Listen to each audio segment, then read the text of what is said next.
kako da uopšte dođem do Kanade. Najvažnije korake na putu dobijanja imigracione ili radne vize. Mi u Srbiji navikli da nam sve treba za juče, uverenje u državljanstvu, izvod iz matične knjige venčanih. Šta je još tu bilo? To i vreme je da konačno aplicirate za tu vizu.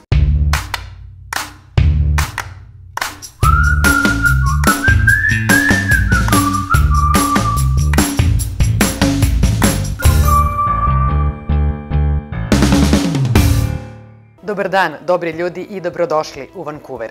Ja sam Irina, nadam se da se sada već malo bolje znamo. U prošlom videu pokazala sam vam primere nekoliko ljudi koji su došli u Kanadu i krenuli život od nule, počeli sa nekim svojim starim ili novim profesijama.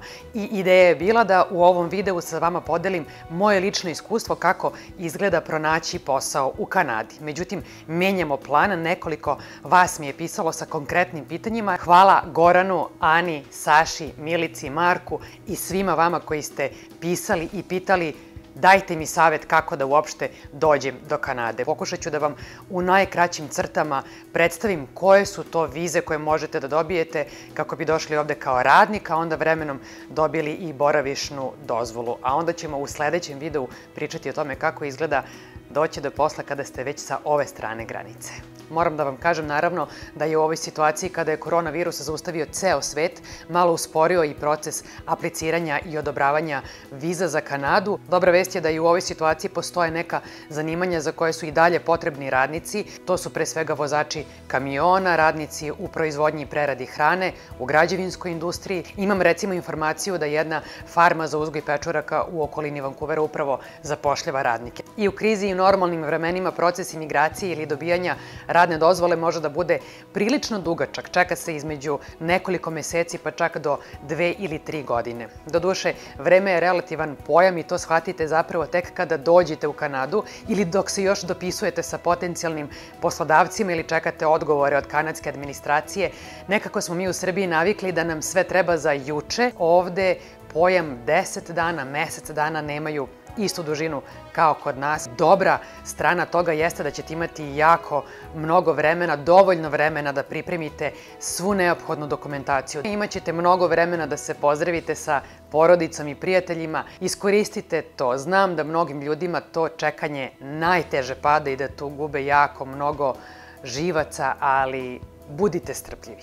Proći ćemo dakle najvažnije korake na putu dobijanja imigracione ili radne vize, koja kasnije vodi dobijanju te trajne boravišne dozvole. Imajte u vidu da ja nisam imigracioni savjetnik.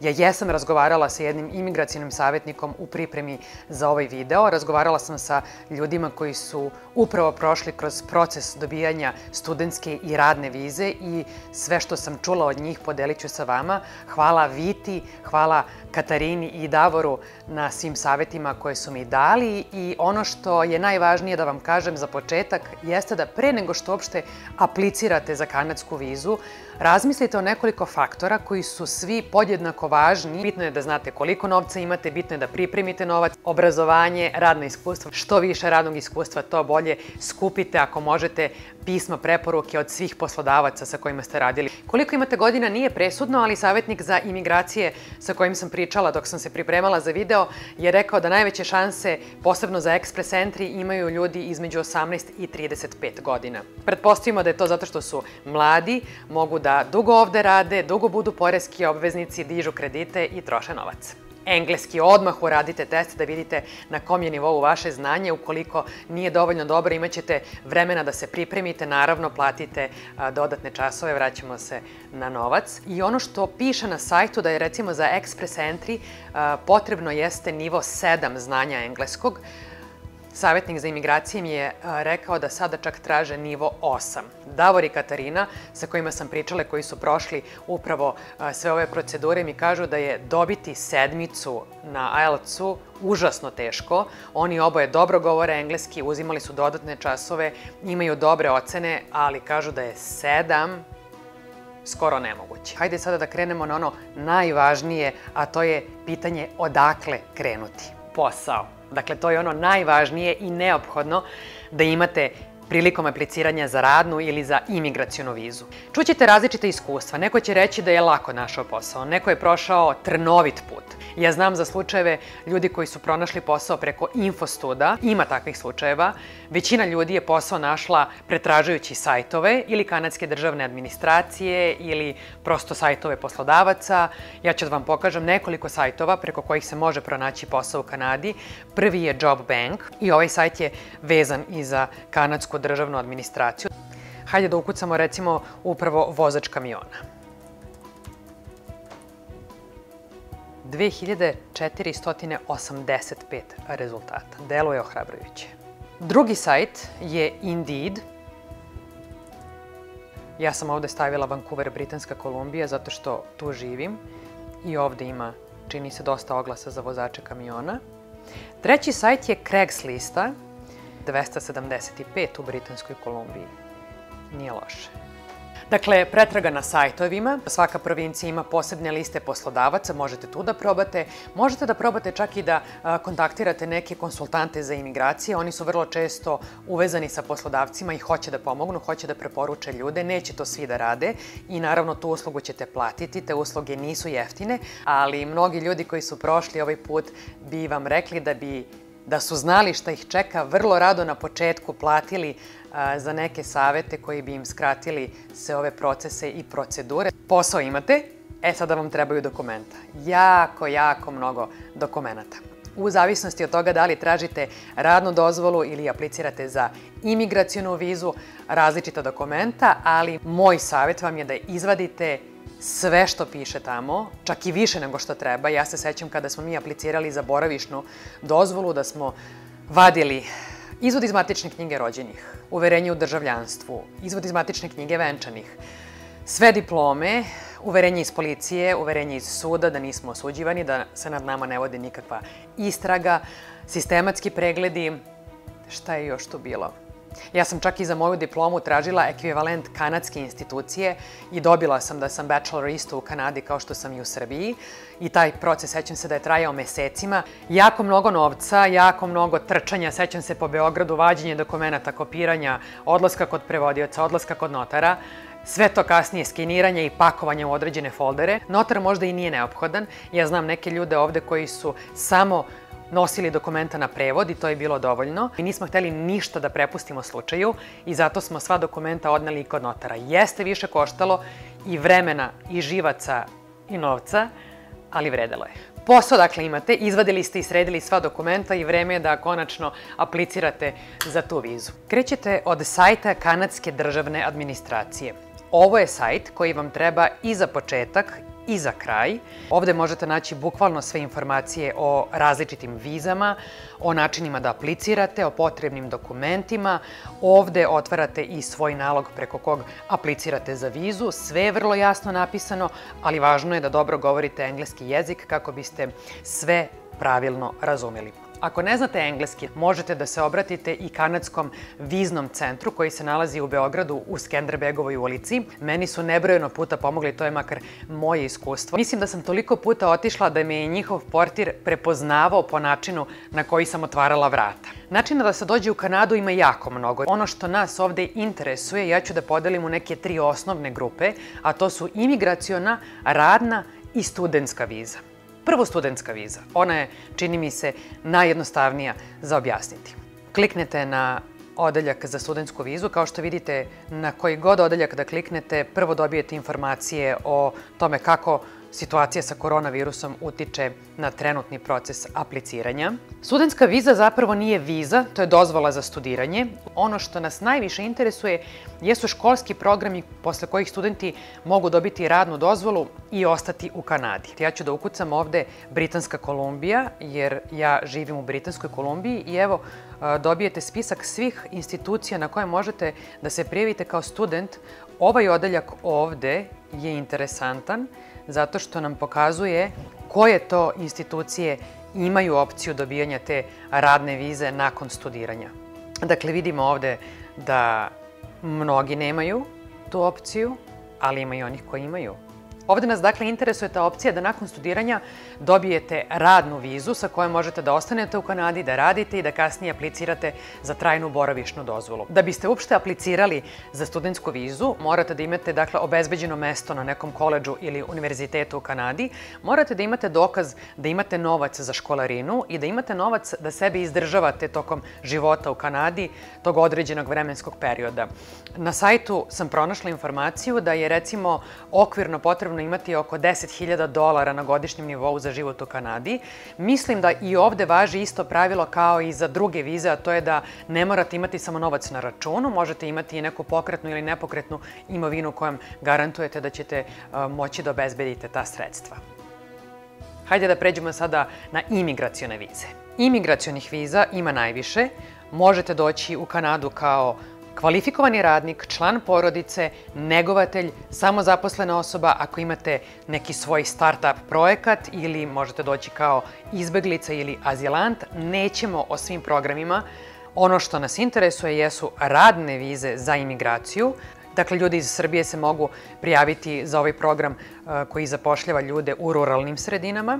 Možete se prijaviti u program koji zapošljava ljude u Atlantskoj regiji.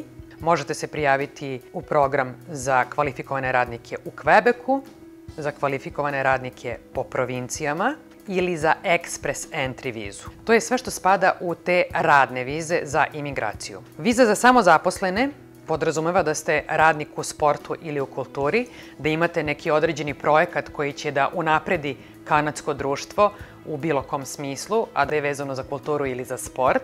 Start-up viza podrazumeva da imate investitora u Kanadi koji će u vaš projekat da uloži između $75 i $300.000 u zavisnosti od provincije. Fokusirat ćemo se ovde na Express Entry vizu i na provincijske nominacije. Tu ću vam najjednostavnije objasniti šta je sve neophodno. Kada kliknete na Express Entry, imate ovde i opciju da napravite svoj profil preko kog ćete se prijaviti. Ono što nas najviše ovde interesuje jeste da pronađemo NOC broj. To je broj koji označava na kom nivou po kanadskoj radnoj klasifikaciji se nalazi vaša profesija i taj broj je vrlo bitan.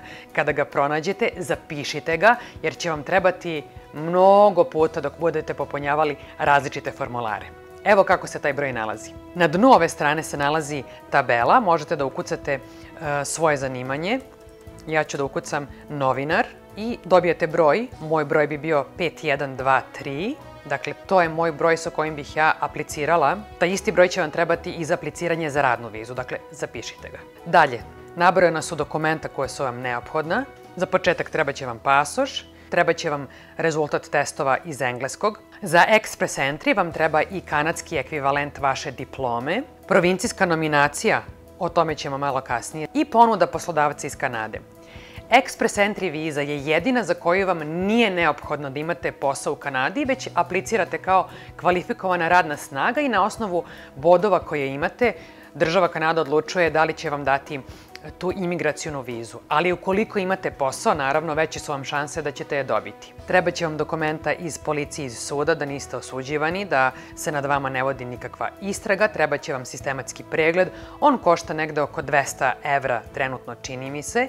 Treba će vam dokaz da imate dovoljno novca, da sebe izdržavate neko vreme u Kanadi i evo koji je to okvirno iznos. Dakle, za jednu osobu je to nešto malo manje od 13.000 kanadskih dolara, za dve osobe malo više od 16.000. Morate da imate izvod iz banke u prethodnih 6 meseci, gde su uplate, isplate i naravno krajnji dokaz da imate tih neophodnih 13.000 kanadskih dolara na računu da se izdržavate kada dođete u Kanadu. Sledeće koje nas interesuje je provincijska nominacija. Ukratko, provincijske nominacije znače da svaka provincija u Kanadi svake godine ima određeni broj zanimanja za koje su im radnici deficitarni i za koje vrlo rado daju te nominacije za dobijanje imigracione vize. To u praksi izgleda ovako. Vi ste recimo vozač kamiona, imate poslodavca na primjer u Britanskoj Kolumbiji, a Britanska Kolumbija je za ovu godinu odlučila da želi da daje svoje nominacije upravo za vozače kamiona zato što su oni deficitarni. Dakle, vi možete da aplicirate za taj program provincijskih nominacija i ako dobijete tu provincijsku nominaciju, sa njom aplicirate za Express Entry. Time se povećavaju vaše šanse da ćete dobiti tu imigracionu vizu zato što učestvujete kroz program neke provincije koja je dala dovoljno dobar razlog zašto baš vi bi trebalo da dođete u Kanadu. Znam da zvuči malo komplikovano, ali kada pročitate nekoliko puta ove sajtove i pregledate sve šta tu ima, vidjet ćete da zapravo uopšte nije tako komplikovano. Evo recimo kako to izgleda kada uđete u ovu sekciju za provincijske nominacije. Ovde imate pobrojane sve provincije u Kanadi i recimo kada kliknete na provinciju Britanska Kolumbija, dođete direktno na sajt. Treba će vam samo jako mnogo vremena da prođete kroz sve ove sajtove, kroz sajtove svih provincija, da vidite ko šta nudi, da li imaju spiskove poslodavaca koji trenutno zapošljavaju, šta se traži, kakvi su uslovi. Hajmo na radne vize. Rad u Kanadi. Ovde možete da vidite koje to radne dozvole možete da dobijete. To su privremeni radnici, studenti, radnici u poljoprivredi, negovatelji, međunarodni stručnjaci. Nas ovde interesuju privremeni radnici. Možete dobiti otvorenu radnu vizu, možete dobiti zatvorenu radnu vizu. Zatvorena radna dozvola se dobije tako što vi dobijete posao i vaš poslodavac mora za vas da dobije čuveni LMO, dozvolu da uveze bukvalno radnika. Što znači da dobije potvrdu na neki način da u Kanadi nema dovoljno kvalifikovanog kadra ili ne može da pronađe odgovarajućeg radnika baš za tu poziciju. Tek kada dobije taj LMO broj, a dešava se i da ga ne dobije, on vama daje taj broj i vi sa tim brojem aplicirate. I vaša viza je vezana za taj određeni posao. Otvorena radna dozvola je viza koju sam ja dobila kada sam dolazila prvi put u Kanadu, a dobila sam je na osnovu toga što je moj suprug već bio ovde na zatvorenoj radnoj vizi. Moja otvorena je značila da ja mogu da radim bilo šta. Zašto je važno da ostanete u Kanadi? Zato što nakon godinu, dve dana rada i života ovde stičete pravo da aplicirate ne za više imigracionu vizu, već za taj permanent resident status. To je trajno boravište u Kanadi. Kada to dobijete, nakon određenog vremena stičete pravo da aplicirate za državljanstvo. Na kraju ću da vas uputim na kanal koji se zove Kanada, naš put. Zapratite njih i pogledajte njihove priče. To su Olivera i Srđan. Oni su nedavno dobili radnu vizu za Britansku Kolumbiju. Ovde će da nam se pridruže i oni pričaju bukvalno o svemu od početka, od momenta od kada su odlučili da se uopšte isele u Kanadu, kako je izgledalo traženje posla, apliciranje, dobijanje posla, dobijanje vize. Nije bilo lako, ali je vrlo interesantno. Hvala vam na pažnji. Znam da je trebalo, ovaj video se malo odužio, ali ima jako mnogo informacija. Ja sam pokušala samo ukratko sve da vam predstavim. Nadam se da ćete imati od ovoga neke koristi. Ukoliko imate neku sugestiju, neki predlog ili želite nešto da kažete, napišite to u komentarima. Možete naravno uvek da mi pošaljete i e-mail. Lajkujte ovaj video ako vam se dopao. Podelite ga sa onima za koje mislite da bi od njega mogli da imaju neke koristi. Još jednom, hvala vam na pažnji i vidimo se uskoro.